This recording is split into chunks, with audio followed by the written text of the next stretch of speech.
আমাদের শরীর প্রকৃতির সর্বশ্রেষ্ঠ রচনা।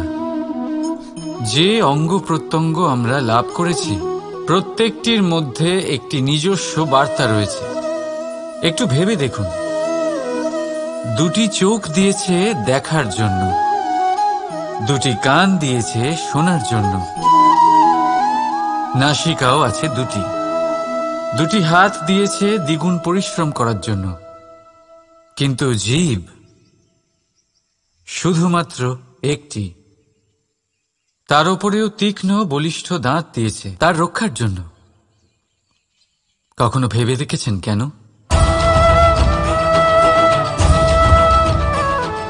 কারণ শব্দ আর শব্দের প্রয়োগ মানুষের সবচেয়ে বড় অস্ত্র, যার প্রয়োগ যত ভেবে চিন্তে করা যায় মানুষ তার জীবনে ততটাই উপরে উঠতে পারে।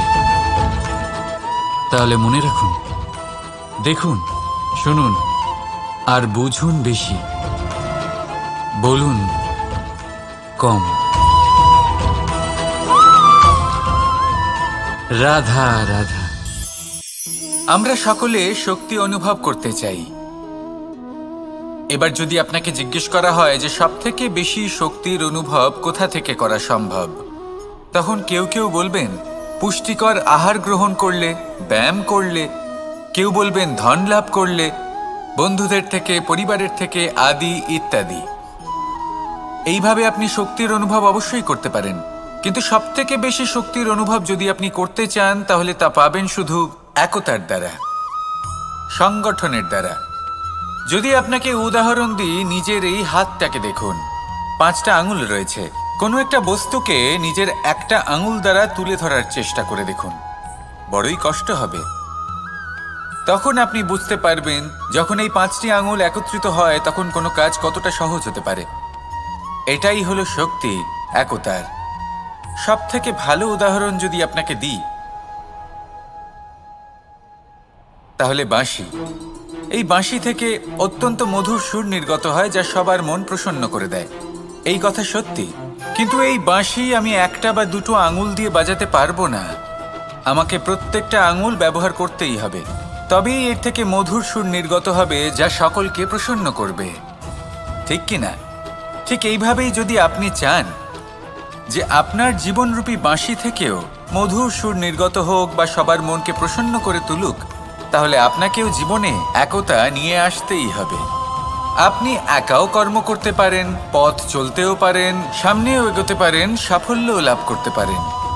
কিন্তু যখন সকলে একসাথে এগোবেন, সেই পথে চলবেন, সেই কর্মই করবেন, তখন লক্ষ্যে অবশ্যই পৌঁছবেন, সাফল্য অবশ্যই লাভ করবেন। কিন্তু সেই সাফল্য এবং তার আনন্দর সংমিশ্রণটাই একটু অন্যরকম হবে। তাই জীবনে ঐক্যবদ্ধ হন, একসাথে মিলে এগোতে থাকুন, আর আমার সাথে ভালোবেসে বলুন রাধা রাধা।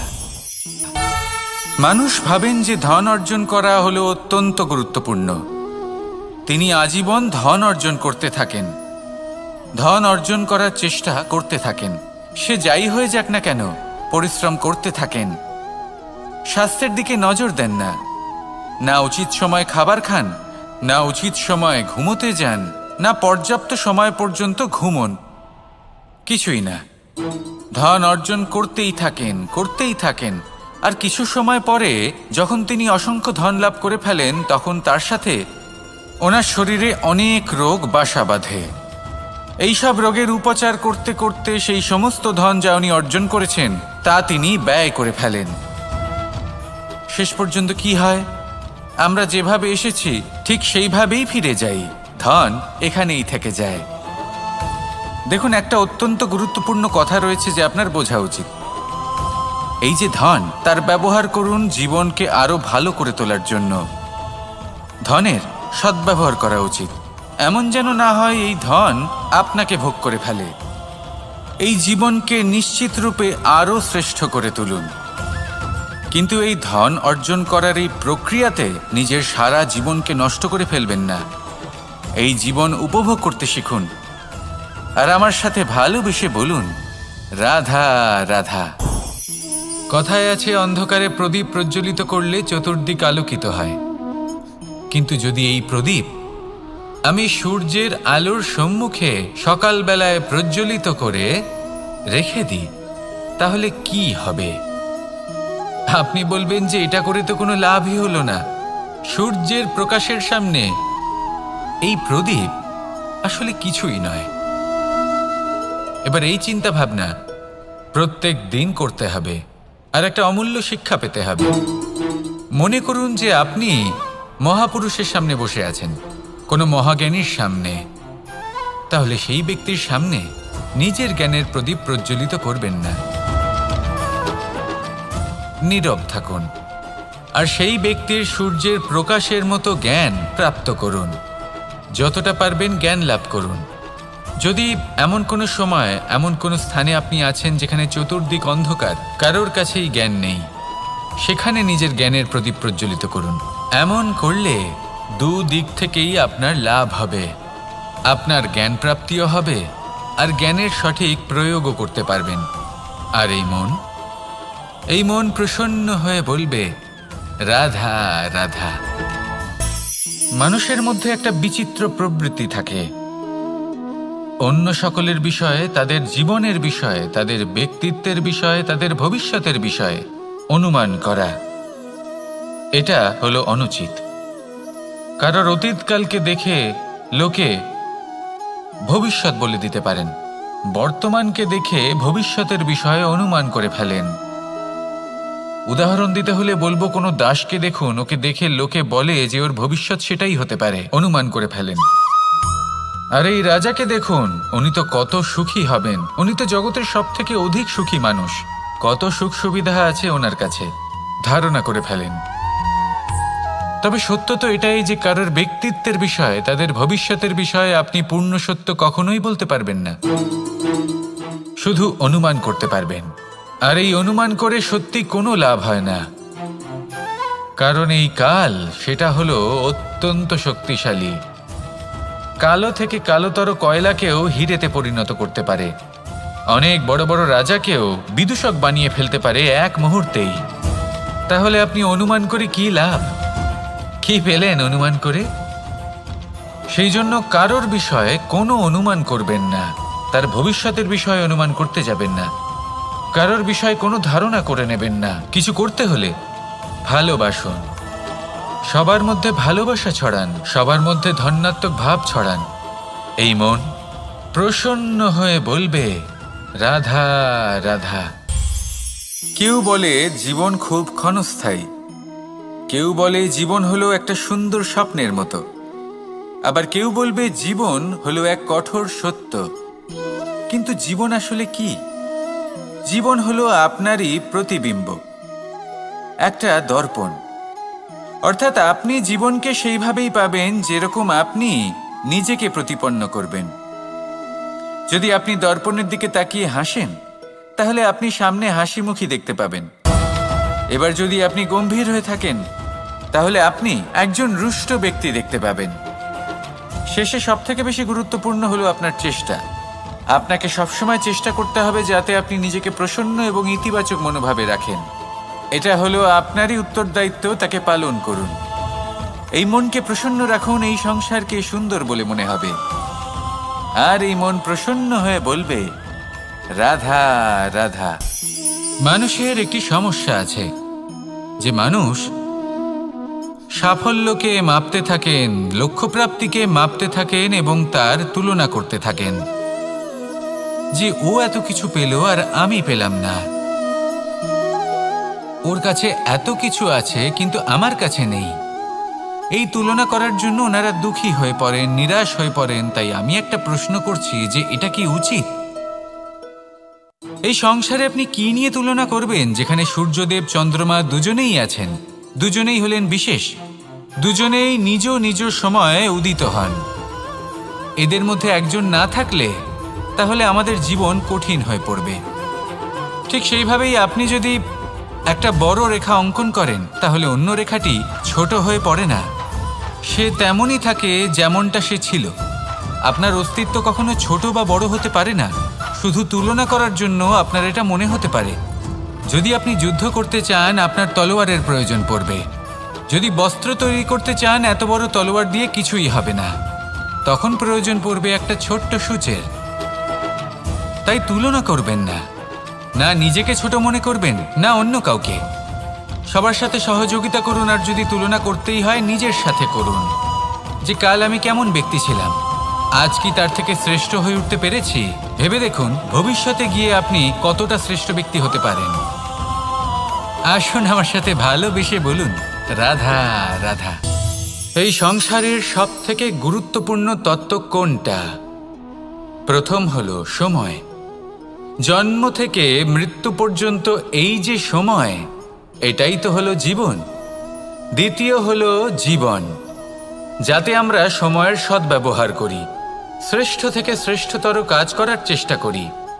বহু বছরের এই পরম্পরা, এই সংস্কৃতিকে এগিয়ে নিয়ে যাওয়ার চেষ্টা করি। এই সংসারে আমরা অংশগ্রহণ করতে চেষ্টা করি। তৃতীয় হলো ধন, সেই ধন যা প্রত্যেক ব্যক্তি অর্জন করতে চেষ্টা করেন।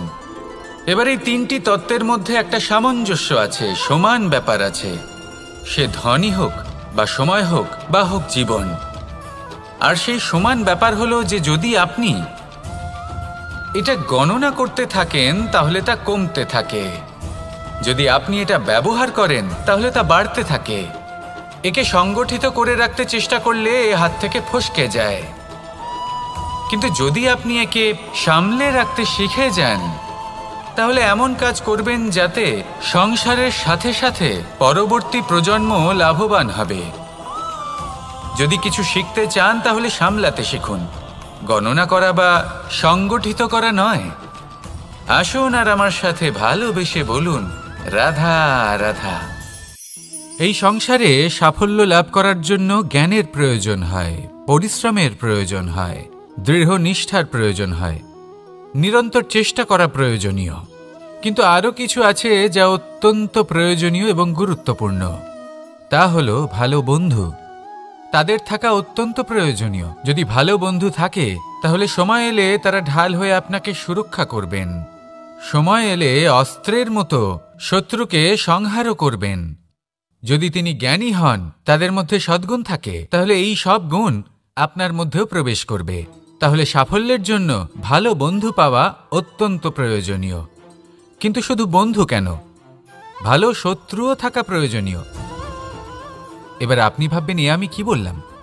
যদি আপনার জীবনেও ভালো অর্থাৎ শক্তিশালী শত্রু থাকে তাহলে আপনিও শক্তিশালী হতে থাকবেন। এই শত্রু আপনাকে প্রেরিত করবে আরও বেশি শক্তিশালী হয়ে ওঠার। কখনো কোনো হরিণকে দেখুন, তীব্র গতিতে দৌড়তে থাকে। কেন তীব্র গতিতে দৌড়য়? এই কারণে নয় যে কোথাও তার জন্য মধুর ঘাস অপেক্ষা করে রয়েছে, না। সে এই কারণে তীব্র গতিতে দৌড়য় কারণ সেটা না করলে তার পেছনে একটি সিংহ আছে যে ওকে নিজের ভোজন করে ফেলবে। তাই জীবনে বিপদ, সংকট, এই সব কিছুও হলো অত্যন্ত গুরুত্বপূর্ণ। তার সম্মুখীন হতে শিখুন আর আমার সাথে ভালোবেসে বলুন, রাধা রাধা। পুরুষার্থ। শাস্ত্রে 4 ধরনের পুরুষার্থের কথা বলা হয়েছে। প্রথম হলো ধর্ম। আপনি কি জানেন এই ধর্ম আসলে কি? আপনার কি মনে হয় ধর্ম আসলে কি? কোনো বিশেষ ঈশ্বরকে মানাই কি ধর্ম বলা হয়? নাকি কোনো বিশেষ রীতি পালন করাই হলো ধর্ম? নাকি কোনো বিশেষ সাহিত্যকে সর্বশ্রেষ্ঠ মনে করাই হলো ধর্ম? না, ধর্ম হলো সেটা যাকে ধারণ করা যেতে পারে। আর ধারণ শুধু সেটাই করা যায় যা পবিত্র। পবিত্র শুধু তাকেই বলা হয় যা নিঃস্বার্থ, যার মধ্যে শাসন করার কোনো ইচ্ছে নেই, যা সরলভাবেই প্রবাহমান, জল এবং বায়ুর মতো। যখন কোনো ব্যক্তি ধর্মকে ধারণ করেন এবং সেই ধর্ম সেই ব্যক্তিকে রক্ষা করে, তখন তাকে ধর্ম বলা হয়। ধর্ম যা রক্ষা করে অহংকার থেকে, খারাপ চিন্তার হাত থেকে। সেই জন্য পুরুষার্থ গড়ে তোলার আগে, ধর্ম পালন করার আগে ধর্মের প্রকৃত অর্থ কি সেটা বুঝে নিন। এটা জেনে রাখুন যে সমস্ত ধর্মের আধার, সমস্ত ধর্মের ভিত শুধুমাত্র ভালোবাসা। আসুন আর এই ভালোবাসার সাথেই বলুন, রাধা রাধা। কখনো কোনো বাগানের কোনো বৃক্ষকে দেখেছেন যেখানে সুগন্ধি ফুল থাকে, রসালো ফল থাকে? তখন মন প্রফুল্ল হয়ে ওঠে, মন থেকে সেই বৃক্ষের প্রতি ভালোবাসা জন্মায়। কিন্তু যিনি বাগানের মালিক, শুধুমাত্র তিনিই জানেন যে কিভাবে এই বৃক্ষকে আগলে রাখতে হয়, কিভাবে তার পরিচর্যা করলে এতে সুন্দর সুগন্ধি ফুল হবে, রসালো ফল হবে। কখনো কখনো প্রয়োজনের থেকে বেশি রোদ পেলে এই বৃক্ষগুলি শুকিয়ে যায়, প্রয়োজনের থেকে কম রোদ পেলেও এই বৃক্ষ কিন্তু শুকিয়ে যায়।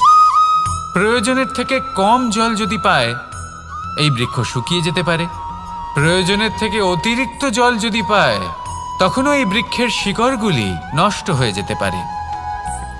এবার এটাই কিন্তু আমাদের সংসারের সাথেও হয়। আমাদের সংসারের সকল প্রতিভাশালী ব্যক্তি, যেমন লেখক, বিচারক, প্রবক্তা, যোদ্ধা, এদের সবার ক্ষেত্রে এই কথাটাই প্রযোজ্য। যদি বেশি প্রশংসা করা হয়, তাহলেও এরা হারিয়ে যাবেন। প্রয়োজনের থেকে বেশি যদি নিন্দা করা হয়, তখনও তারা নত হয়ে পড়বেন। তাহলে আজ আমি এদের রক্ষা ছোট্ট কাহিনী শোনাবো, নিজেদেরও। এটা কোনো মনে রাখবেন একটা দুজন বোন জাতাকলে গম পেশাই জেনে রাখুন কখন কোন নিন্দায় আপনি লজ্জিত হবেন ছিলেন। তিনি সময় সময় সেখান থেকে ছোট ছোট দানা তুলে নিজের মধ্যে অহংবোধ জাগ্রত করছিলেন। এবার দেখতে দেখতে গম পেশাই সমাপ্ত হয়ে বলবে, এবার পেশাই করা গম নিয়ে সেই দুজন বোন বাড়ি ফিরে আসছিলেন এবং তাদের ফেরার পথে হঠাৎ করে কোথাও থেকে একটি বাছুর চলে এলো। এই দুই বোন ভয়ভীত হয়ে গেলেন আর তাদের হাত থেকে সেই আটা পড়ে গেল, মাটিতে মিশে গেল। এবার এই পুরো ঘটনাক্রমে যদি কারোর বিন্দুমাত্র লাভ হয়ে থাকে, বিন্দুমাত্র আনন্দ পেয়ে থাকে, তাহলে সে কে? সেই ছোট বোন, যিনি মাঝে মাঝেই গমের দানা তুলছিলেন এবং খাচ্ছিলেন। কিছুটা হলেও উনি আনন্দ লাভ করেছিলেন। এবার এরকমই হলো আমাদের জীবনে ভক্তি এবং ভালোবাসা সংক্রান্ত বিষয়। মানুষ নিজের জীবনের দৈনিক কাজে এতটাই ব্যস্ত হয়ে পড়েন, প্রত্যেক দিন শুধু কাজ কাজ কাজ কাজ করতে থাকেন, আর তাতে ভক্তি এবং ভালোবাসার জন্য সময় বার করতেই পারেন না। দেখুন, জীবনে ভক্তি আর প্রেমের এই যে ছোট ছোট মুহূর্ত আছে, এগুলো যদি আপনি যাপন করতে পারেন, তাহলে তাতেই আপনি তৃপ্তি লাভ করবেন। বাকি সবই আপনার ব্যর্থ বলেই মনে হবে। জীবনে যখনই আপনি কোনো কাজ করবেন, ঈশ্বরের প্রতি সমর্পিত হয়ে সেই কাজ করুন। আর যখনই সময় পাবেন, তাহলে সেই সময় নিজের আপনজনদের দিন। যাদের আপনি ভালোবাসেন তাদের প্রতি যত্নবান হন, তাদের শুভাকাঙ্ক্ষী হন। এই প্রেম আর ভক্তির ছোট ছোট মুহূর্তগুলো আপনার জীবনকে চরিতার্থ করে তুলবে। আসুন আমার সাথে ভালোবেসে বলুন, রাধা রাধা। আমরা সবাই সূর্যকে সম্মান করি, ওনাকে শ্রদ্ধা করি, ওনাকে পুজো করি। এই সূর্য আমাদের শক্তি প্রদান করেন, প্রকাশ প্রদান করেন। কখনো কখনো উষ্ণতা এতটাই বাড়িয়ে তোলেন, এতটাই তপ্ত করে তোলেন, আমাদের একথা মনে হয় যে আমাদের এই শরীর জ্বলে যাচ্ছে। তখনও আমরা বিরোধিতা করি না, তাকে কটু কথা শোনাই না, আমরা সসম্মানে তা গ্রহণ করি। কেন কেন করি? কারণ আমরা জানি যে সন্ধেবেলা যখন সূর্যাস্ত হবে, তখন শুধুমাত্র অন্ধকার বাকি থাকবে। ঠিক কিছুটা এরকমই হয় আমাদের মাতা পিতাও, যিনি আমাদের জন্ম দেন, আমাদের ভরণ পোষণ করেন, আমাদের বড় করেন, আমাদের প্রেম প্রদান করেন। কখনো কখনো তাদের মুখ থেকে কটু কথা নিঃসৃত হয়, আমাদের দুঃখ হয়, কিন্তু তখন আমাদের এটা বোঝা উচিত এগুলি নিঃসৃত হচ্ছে আমাদেরই মঙ্গলের জন্য। যেমন সূর্যদেব, উনিও উত্তাপ দিয়ে থাকেন আমাদেরই মঙ্গলের জন্য, যাতে ফসল পাকতে পারে, যাতে জল বাষ্প হয়ে মেঘ হতে পারে, বৃষ্টি হতে পারে, আর এই সংসারে নিরন্তর জলের প্রবাহ থাকে। আমাদের মাতা পিতা, তাদের কঠোর আচরণ, তাদের কঠোর অনুশাসনের পেছনে লুকিয়ে থাকে ওনাদের ভালোবাসা। আমাদের তা বুঝতে হবে, সসম্মানে ওনাদের গ্রহণ করতে হবে। কারণ ঠিক সূর্যাস্তের পরে যেমন চতুর্দিক অন্ধকারচ্ছন্ন হয়ে যায়, তেমনি আমাদের জীবন থেকে যখন আমাদের মাতা পিতা চলে যায়, তখন আমাদের জীবনেও শুধু এবং শুধুমাত্র অন্ধকারই ছেয়ে থাকে। সেই জন্য নিজের মাতা পিতাকে সম্মান করুন, ওনাদের ভালোবাসা প্রদান করুন। এই মন আর এই জীবন প্রসন্ন হয়ে বলবে রাধা রাধা। শিশিরের বিন্দু পাতার ওপর পড়ে আর তার গায়ে লেগে থাকে। পাতা তাকে শুষে নিতে পারে না, আর শেষ পর্যন্ত সে ঝরে পড়ে যায়। অন্যদিকে রয়েছে মেঘ এবং চাতক। এদের মধ্যে অনেক দূরত্ব থাকে। মেঘ থাকে আকাশে আর চাতক থাকে ধরিত্রীতে। কিন্তু যখন এই মেঘ থেকে বৃষ্টি ঝরে পড়ে, এই চাতক কিন্তু সেই জলই পান করে, নয়তো সে তৃষ্ণার্ত থেকে যায়। এবার অন্যদিকে দেখলাম শিশির বিন্দু আর পাতার এই সম্পর্ক।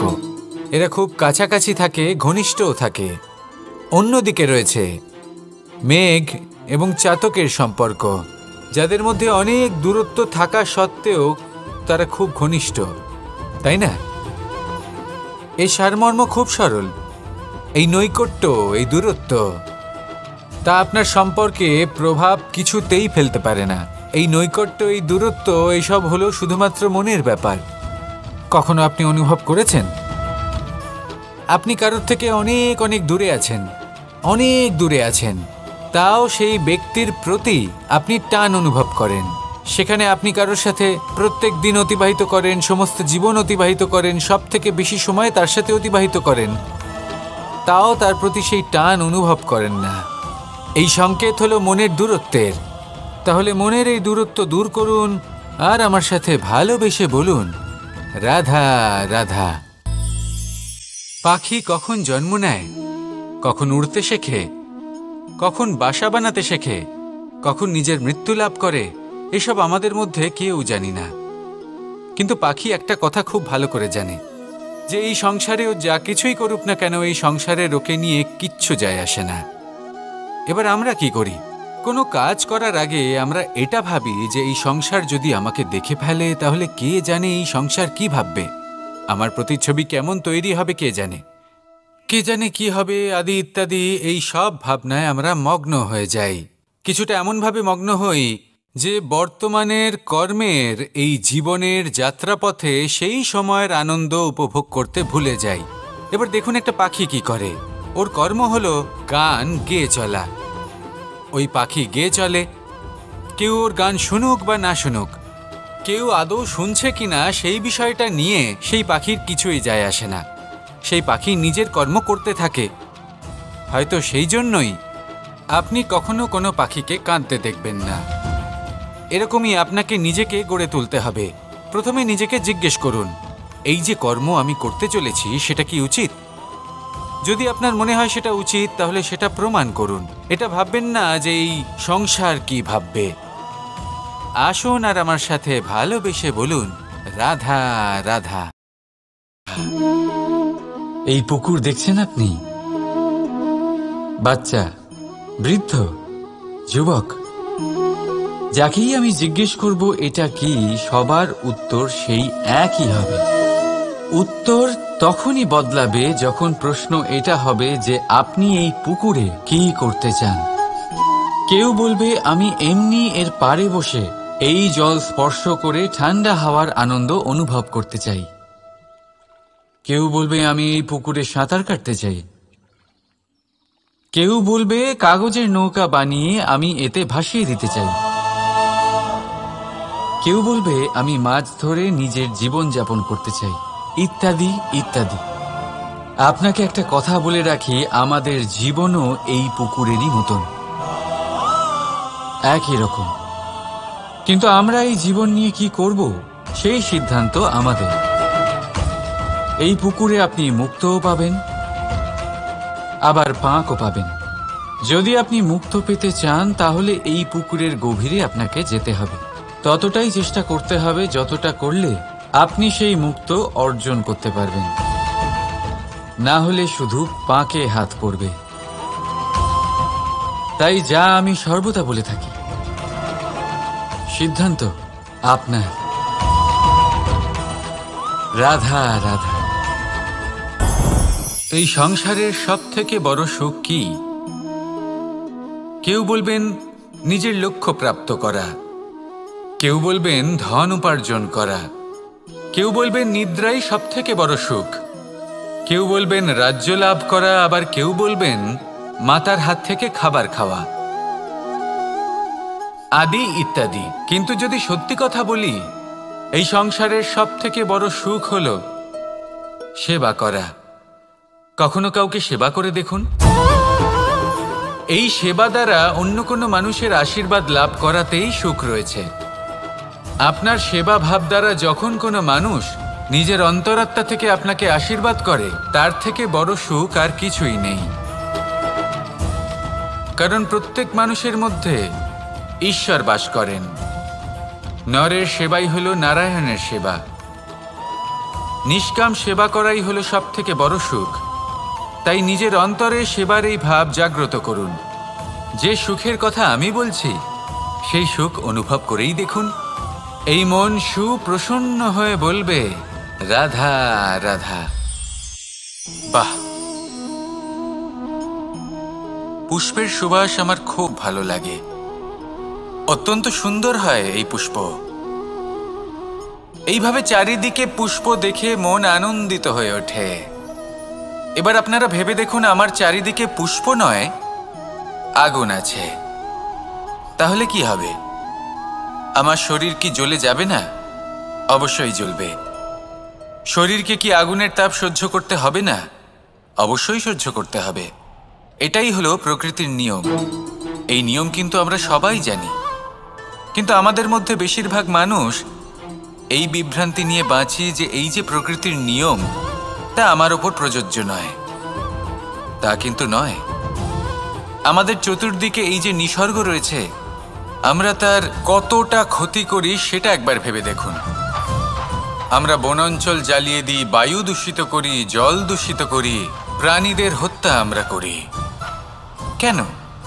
এই নিসর্গ আমরা নষ্ট করি, যদিও আমরা জানি যে আমরাও হলাম এই নিসর্গেরই অংশ। এবার দেখুন, শরীরের কোনো অংশে যদি আগুন ধরান, আস্তে আস্তে সমস্ত শরীরও জ্বলে যাবে। সেইভাবেই নিসর্গ যদি নষ্ট হয়ে যায়, তাহলে মনুষ্য জাতিও নষ্ট হয়ে যাবে। তাই এই যে নিসর্গ আপনি দেখছেন, এই পুষ্প, এই বৃক্ষ, বায়ু, জল, এদের সকলকে রক্ষা করুন, নষ্ট নয়। মনে রাখবেন, যদি নিসর্গ থাকে মানুষ থাকবে, যদি নিসর্গ থাকে তাহলেই জীবন থাকবে। আসুন আমার সাথে ভালোবেসে বলুন, রাধা রাধা।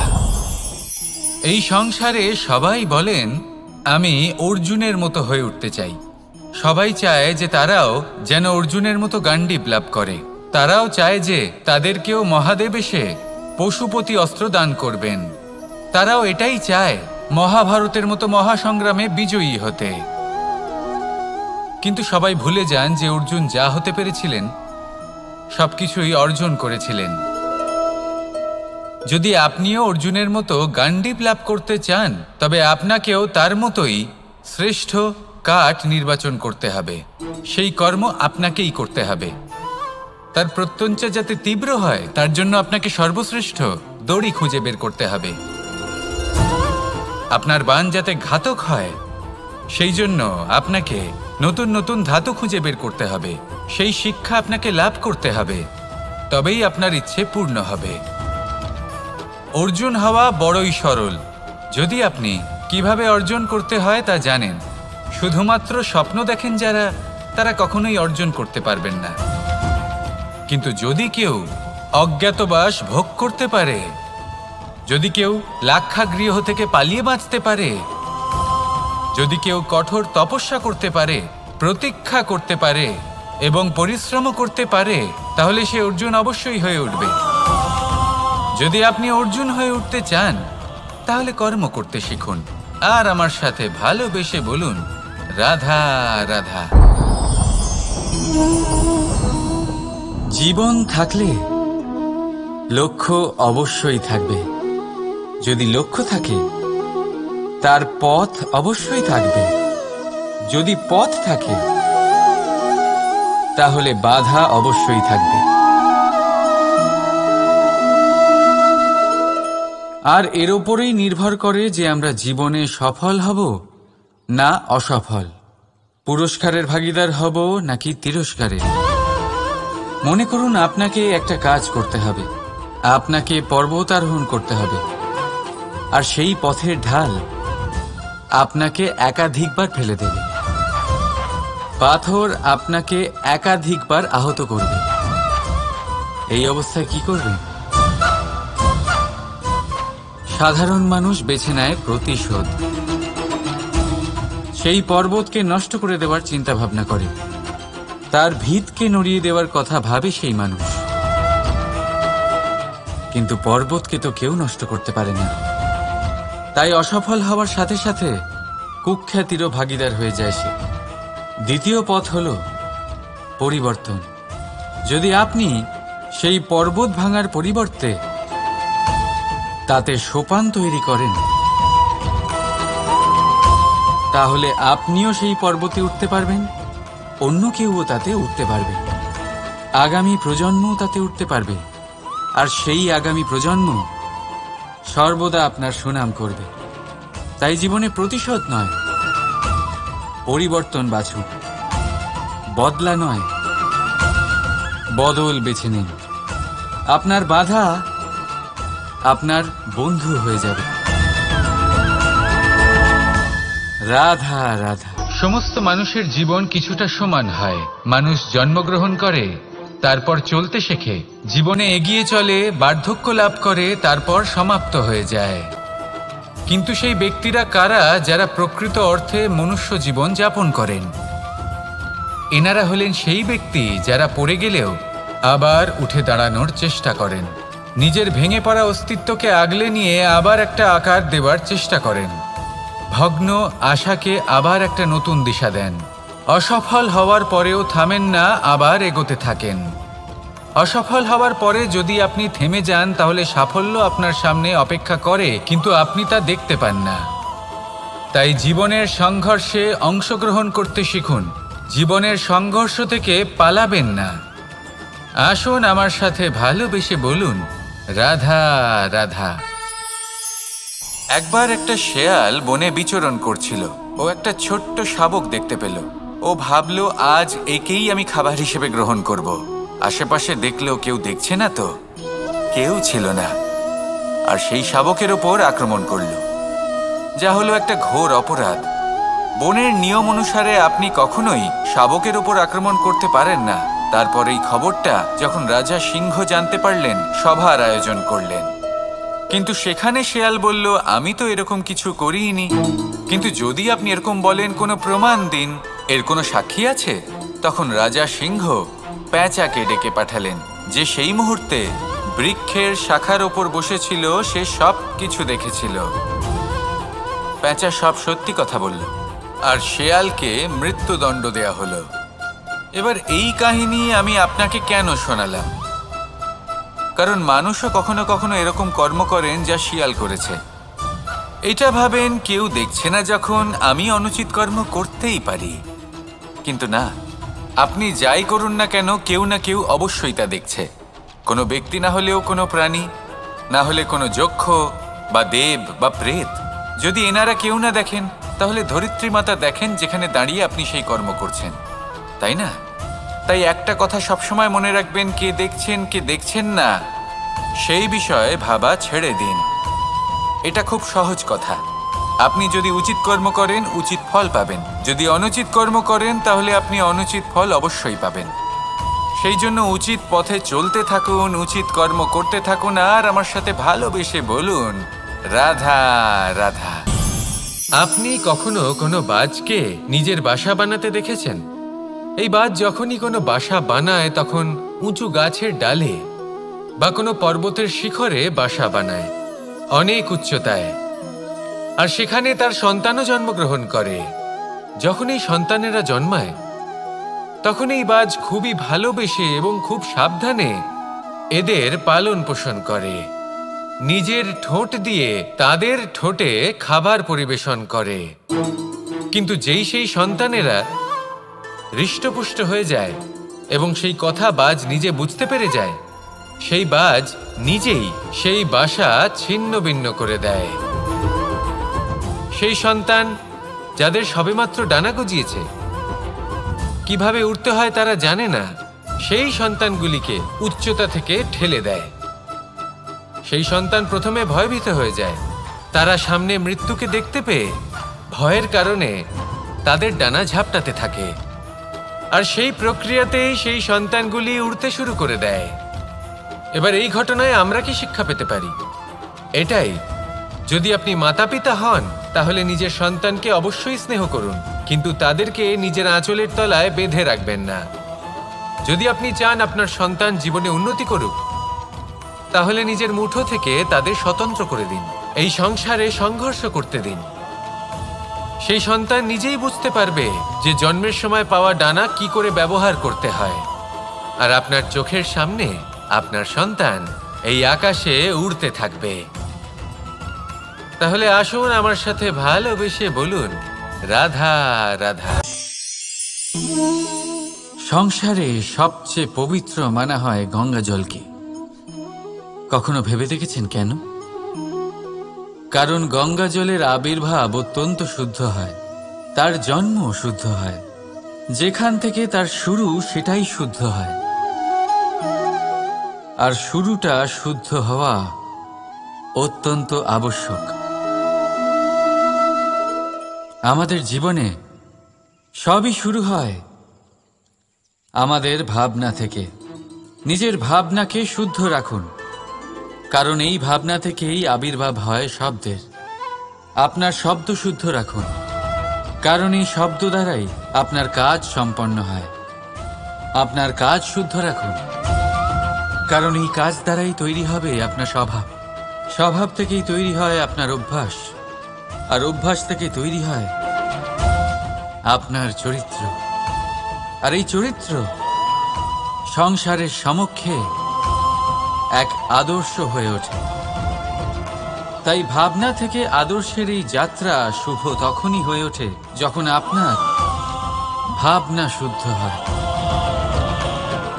এই সংসারে, এই জীবনে নিজের ভাবনা শুভ রাখলে, শুদ্ধ করলে আপনার মন সুপ্রসন্ন হয়ে বলবে, রাধা রাধা। মানুষ জন্মগ্রহণ করে, তার সাথে ভয়েরও জন্ম হয়। ছোটবেলা থেকেই আমাদের মনে কোনো না কোনো প্রকারের ভয় থেকেই যায়।